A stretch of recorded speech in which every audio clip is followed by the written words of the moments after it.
What if I told you that the concept of time slowing down, of experiencing years in what feels like a single day, isn't just an idea from modern science fiction?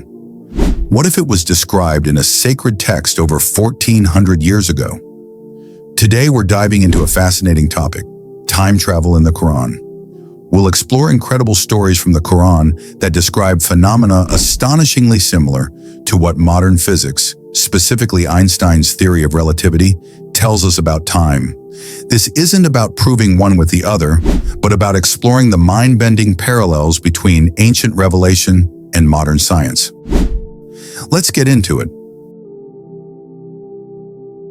Our first and most famous example comes from Surah Al-Kahf, or the chapter of the cave. It's the story of the companions of the cave, also known as the Seven Sleepers. A group of young, righteous men, fleeing religious persecution, took refuge in a cave. Allah caused them to fall into a deep sleep. When they finally woke up, they felt like they'd only slept for a day, or maybe part of a day. They sent one of their own into the town to buy food with an old coin. But when he got there, he was shocked. The people, the buildings, the entire world had changed. He soon discovered they hadn't been asleep for a day. They had been in the cave for 309 years. For them, time had passed in a blink. For the outside world, centuries had gone by. This is a classic example of what we call relative time. So how does this ancient story from the Quran connect to modern science? This is where things get really interesting. In the early 20th century, Albert Einstein published his theory of relativity. A key part of this theory is a concept called time dilation. In simple terms, time dilation means that time is not constant for everyone. It's relative.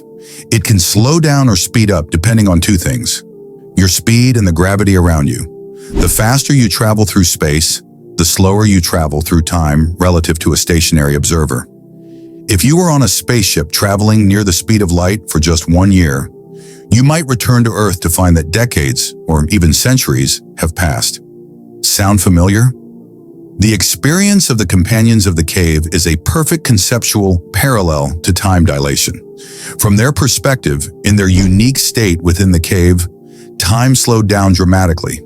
While we understand their story as a miracle from God, the concept of time being relative is a core idea that science only confirmed in the last century. The Quran presented this idea 1,400 years ago. But that's not the only story. In Surah Al-Baqarah, the Quran tells a story of a man who passed by a ruined town and wondered how God could bring it back to life. So God caused him to die for 100 years, then resurrected him. God asked, "How long have you remained?" The man replied, "I have remained a day or part of a day." But God pointed out a sign. "Look at your food and your drink. They have not changed with time. But look at your donkey. We will make you a sign for the people." The man's food was fresh, yet his donkey had decayed into bones, which were then brought back to life before his eyes. This is another powerful illustration of the relativity of time's passage. Different elements experiencing time at completely different rates, all within the same miracle. So what does this all mean? Is the Quran a science book? The Quran is a book of guidance, signs, and spirituality. These stories are primarily described as divine miracles, meant to strengthen faith and show the absolute power of God. But the incredible part is that the concepts embedded within these miracles resonate so strongly with the discoveries of modern science. Long before humanity had the tools to measure the fabric of space-time, the Quran was telling stories that involved its very bending and stretching. This exploration of time travel in the Quran shows us that faith and reason don't have to be in conflict. They can be two different lenses for viewing the same awe-inspiring universe.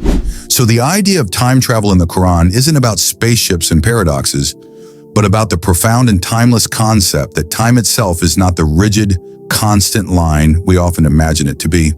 It's a concept that science is still unraveling today. What do you think? Are there other stories or verses in the Quran that you find scientifically fascinating? Let me know in the comments below. I'd love to read your thoughts. If you enjoyed this look at the intersection of the Quran and science, please give this video a like, subscribe for more content, and hit that notification bell so you never miss an upload. Thanks for watching and stay curious.